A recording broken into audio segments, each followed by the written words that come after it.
What's happening, everybody? Welcome back to Game Day with Trey. Of course, this is your host, Trey. And today, we're going to talk about this NFC South NFL Thursday night football matchup between the Tampa Bay Buccaneers and the Atlanta Falcons. All right, so this game will be kicked off at 8:15 p.m. East Coast time on October 3rd, Thursday night.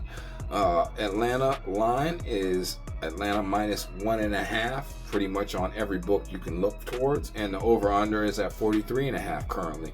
This game will be played in Mercedes-Benz Stadium in Atlanta. All right, so let's go ahead and let's look at this matchup real quick, right? So the Tampa Bay Buccaneers beat the Eagles, lost to the Broncos, and they play the Saints next, right? In the last game when they went out there and they played against the Eagles, okay, the Tampa Bay Buccaneers went out there and Baker Mayfield, we'll start off with Jalen, and we'll start off with what they allowed. So Jalen Hurts went out there without his number one and number two wide receiver and went 18 for 30 for 158 yards and one touchdown.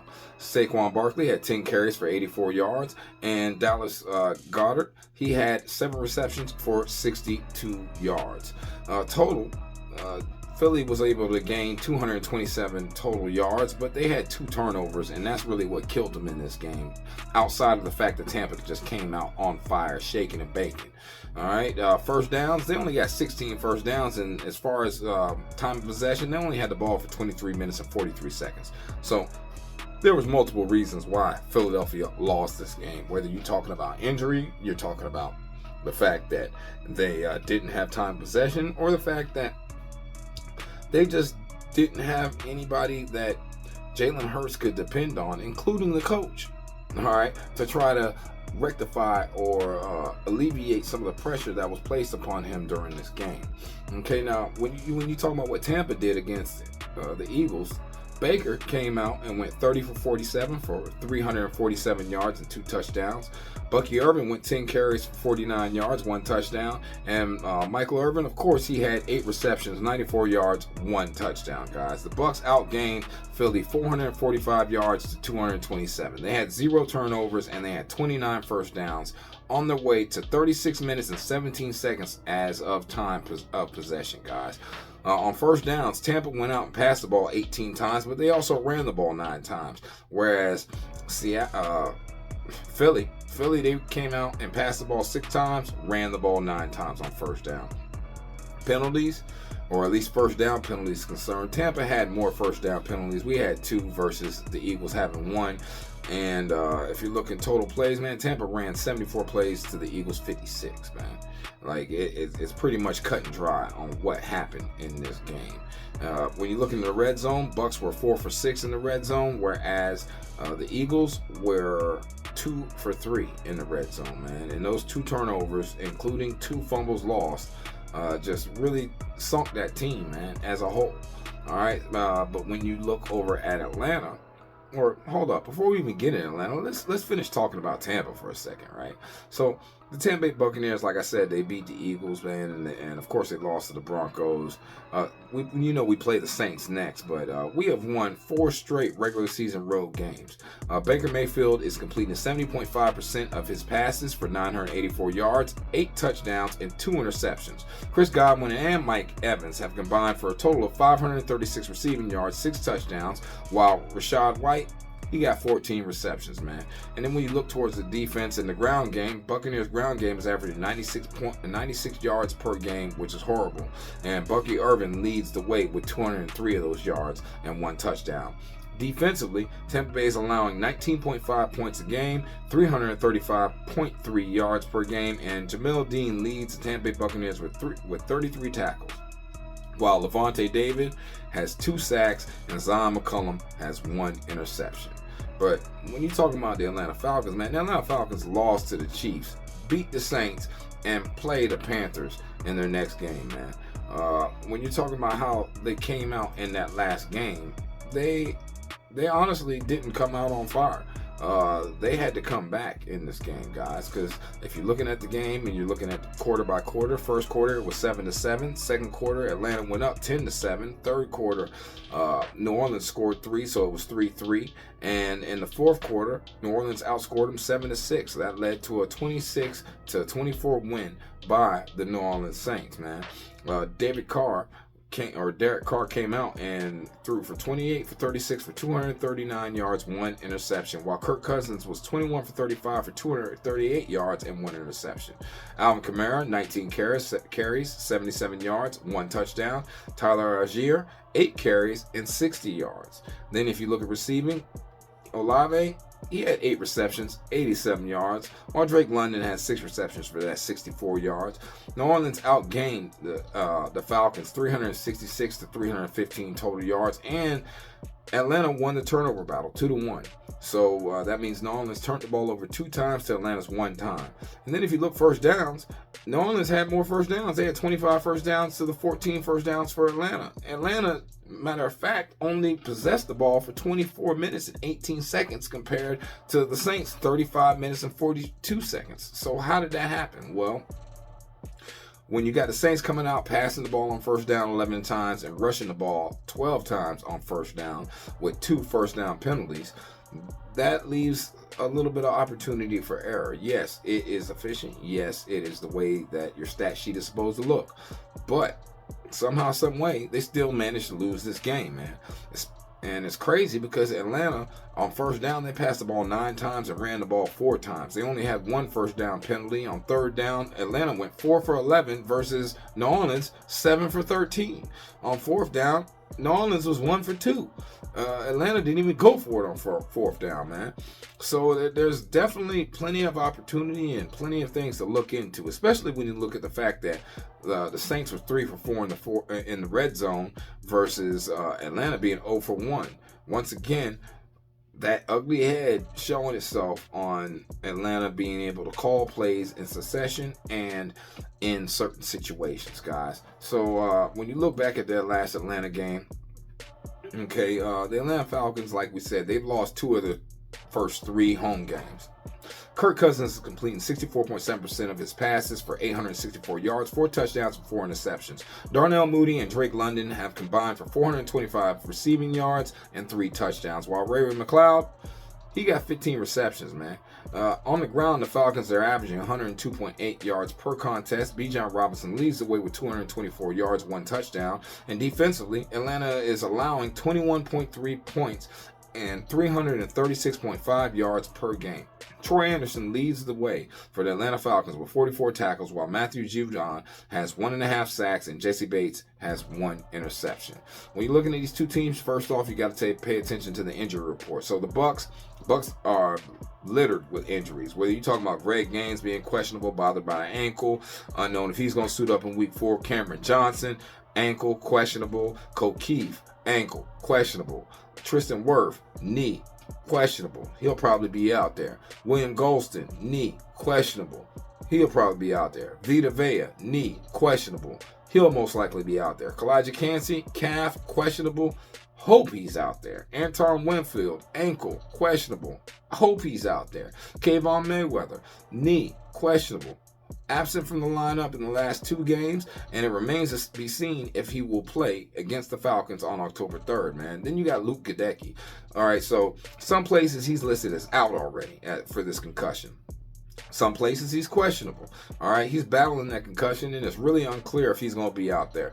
Funderburk, if you know the Bucks, you know Funderburk, man. He was a standout in the OTAs and in mandatory minicamps, and now he's been held out the previous 3 games due to a foot injury, and it's undetermined if he's going to be out there. Jalen McMillan, rookie, he's got a hamstring injury, and it's undetermined or unclear if he's going to be out there on the 3rd versus the Atlanta Falcons. And I expect to see Mike Evans, although he is questionable and he exited the game due to a shoulder injury in the last game. It is yet to be established if he will return to action versus the Falcons. I expect to see him out there. Trey Palmer, yeah, he's still got the concussion. He's questionable. But there's just a lot of red flags when you come to Tampa. Then when you look at Atlanta, Ray-Ray McCloud, he's questionable, nursing an ankle injury. Bijan, he's got a hamstring he's questionable with. Jace McClellan, he's got a knee injury that's been bothering him. It's unclear if he'll be out there. And then, of course, Drew Dalman, he's on IR, and Troy Anderson, he's still questionable at linebacker due to the knee injury. Remains to be seen if he'll be out there. When you look at how these two teams have been playing, just matchup-wise and matchup stat-wise, you got to start off with the fact that Tampa Bay Buccaneers have been averaging 24.3 points per game. That's 11th best in the NFL, versus Atlanta giving up 21.3 points per game. That's 14th in the NFL. Both teams middle of the pack. Tampa a little bit higher than that. But if Tampa is only yards per play, averaging 5.4 yards per play, that's 17th in the NFL, and Atlanta's only giving up 4.9 to the opposing team on defense, that's 7th in the NFL. Definitely an advantage towards Atlanta. And then when you look over here towards third down conversion, Tampa converts 42.55% of its third down conversions. That's 11th in the NFL, whereas Atlanta, they allow you to convert 47.37% of the time. That's 27th worst in the NFL against opposing offenses on third down. So definitely a lot of opportunity for the Tampa Bay Buccaneers to capitalize there. Then you look red zone, the Bucs score touchdowns 60% of the time they reach the red zone. That's 11th in the NFL, whereas Atlanta, they kind of step it up when they get to the red zone. They don't allow teams to score 46.67% of the time. That's 11th best in the NFL as far as opposing red zone scoring defense, guys. Then let's flip it. We look at Atlanta. Atlanta's only averaging 18.8 points a game. That is 22nd in the NFL. And Tampa, they're the 9th best defense in the NFL, only giving up 19.5. Then when you look as far as yards per play, yeah, they give up 5.2, and Atlanta is 5.8, but that's the number 13 defense versus number 10 offense yards per play. Then you look third down, Atlanta's got literally the 29th worst offense on third down in the NFL. They only convert 26.32% of the time, whereas Tampa holds you to 37.25% of the time. That's 18th against opposing third down offenses in the NFL for conversion rate. Red zone, Atlanta's 29th in the NFL. They don't score touchdowns, so that puts them at 40%. Okay, then when you look at the Bucs, man, the Bucs only allow you to score a touchdown 47.06% of the time. That's 12th best in the NFL. So Tampa definitely has the advantage, regardless of the fact that Atlanta's scoring 40% of the time or not. This is a Tampa strong suit as far as scoring in the red zone. Let's look at rushing. So Tampa, right now, they're the 21st worst deep offense as far as running the ball in the NFL. They only average 96 yards a game. They only average 4 yards per rush. Atlanta, that's the number 8 best rushing defense in the NFL. And number 25th total game yards rushing defense opposed in the NFL. So they give up 145.5 yards per game. That's 25th in the NFL. Definitely an opportunity for Tampa Bay to take advantage of. But they only give up 8 yards per play rushing the ball. 4 yards per play. That's the number 8 defense in the NFL. So that gives them a lot of opportunity to seize the moment and keep Tampa in long third downs.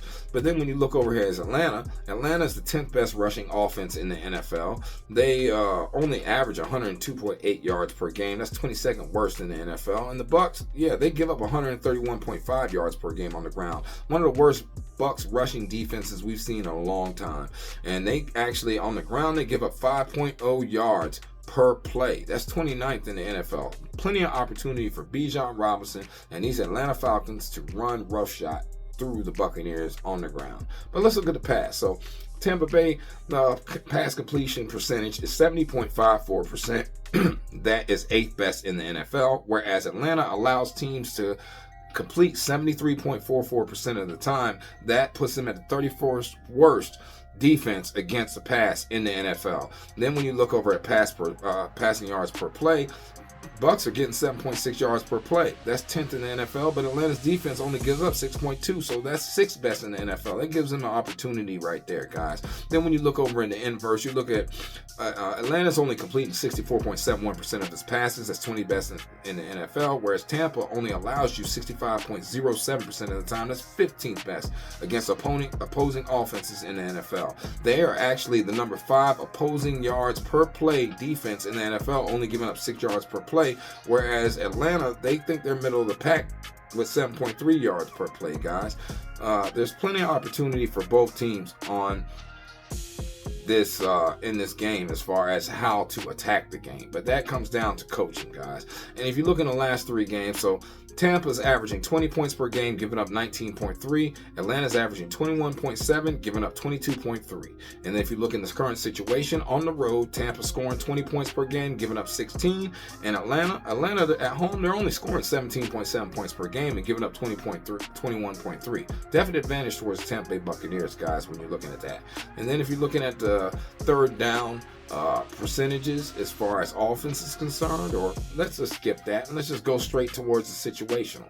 And you look situationally right now, you say, okay, so Tampa's 3-1 and Atlanta's 2-2. But as a home team, Atlanta's 1-2, and as an away team, the Bucks are 1-0. Then you look against the spread, Tampa's also 3-1. As an away team, they're 1-0, and as an underdog, they're 2-0.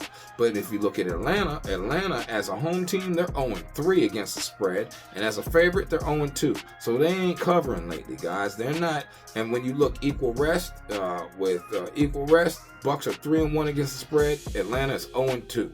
Just saying, guys. So then look over under. Tampa has gone 2-2, 2 to the over, 2 to the under, whereas Atlanta's gone 1 to the over and 3 to the under in their last 4 games. All right, at home they're 1 to the over and 2 to the under as Atlanta, and then as an away team, Bucks go under because they play D, man. So let's go ahead and let's look at these last 10 times these teams have been out here on the field. So last 10 times the Bucks have been out there, they're 7-3 straight up, 7-3 against the spread, and 4 to the over, 6 to the under in their last 10 games.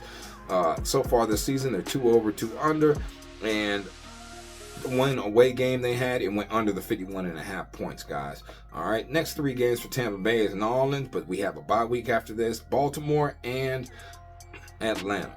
Okay, so it's definitely plenty of opportunity for them to be looking ahead, yet at the same time still trying to pay attention to what they do. If you look quarter by quarter, the Bucks offense versus Atlanta's defense. Atlanta's defense only has the edge in the first quarter and the fourth quarter. They only give up 2.5 points and 5.2 points in the fourth quarter. That's 19th in the NFL in the fourth quarter and 4th in the NFL in the first quarter. Whereas the Bucks only scored 6.5. That's 9th best in the NFL in the first quarter, and in the fourth quarter it's 4.2 they actually score. That's 23rd, but that has a lot to do with the fact that they've been playing ahead a lot of these games, guys.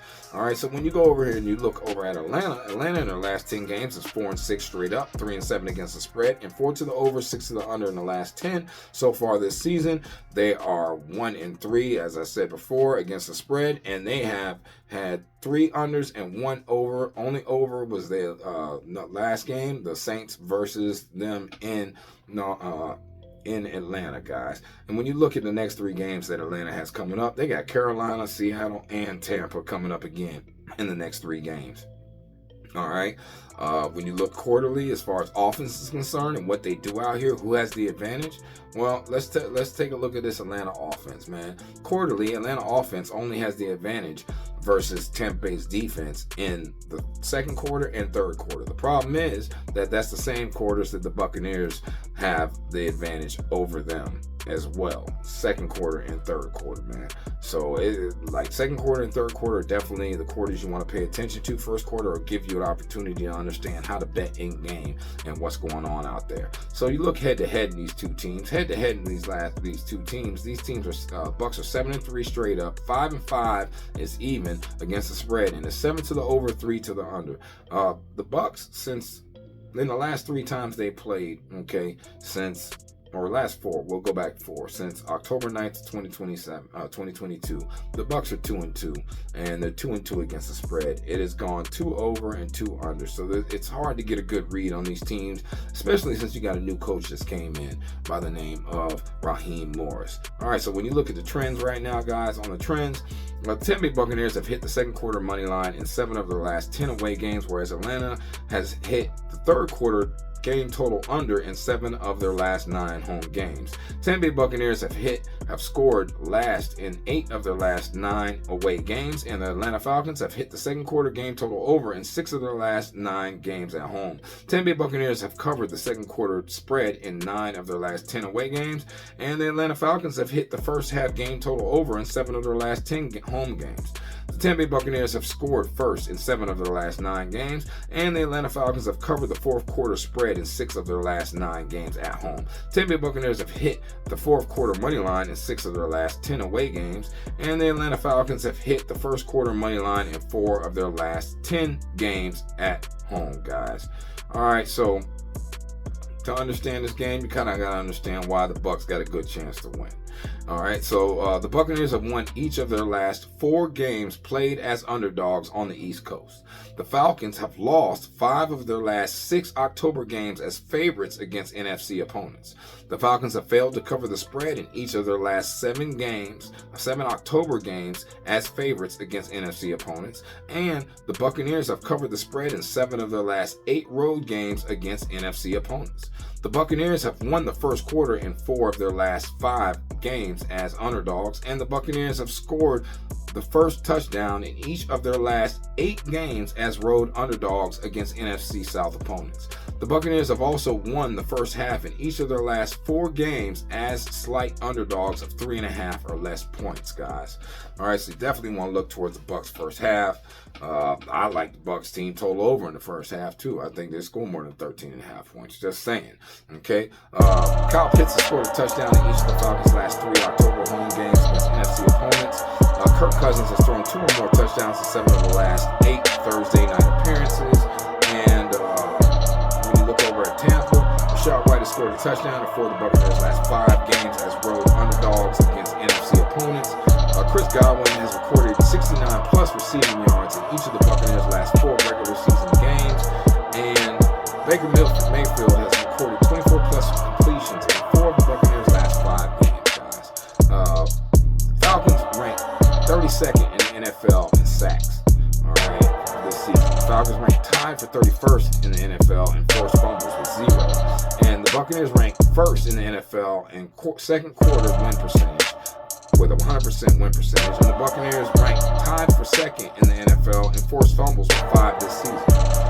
The home team usually has the edge on short weeks, but there's not much travel between Tampa and Atlanta, guys. All right, it's only like 6 hours, 5 to 6 hours. Atlanta Falcons have been competitive in every game, and a win over the Eagles and a close loss to the Chiefs earns them some brownie points with me. But at the end of the day, the problem is the Falcons are still stuck in the mud offensively as they can't run the ball and can't finish drives. And the Buccaneers got Vita Vea back last week, which should improve the run defense and keep it improvement. The offense has above average potential with the passing game and many weapons out there, whether you talk about wide receiver, talking about C-God, or you talking about Jalen McMillan, anything like that. Okay, Mayfield's playing like an MVP candidate in the first month. The Bucs have a top 10 passing attack, and the Falcons are gritty, but there's more upside with the Buccaneers. So the Buccaneers are 9-2 against the spread in their last 11 games as underdog, and the Falcons are 2-10 against the spread in their last 12 games as favorites. I'm gonna take the road dog in this game, guys. I'm gonna take the Bucs plus the 1.5.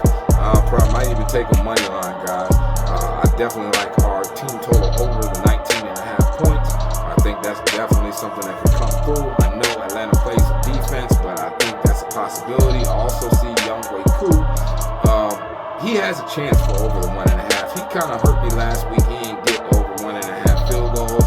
You know, they kept scoring touchdowns. Whatever. It is what it is.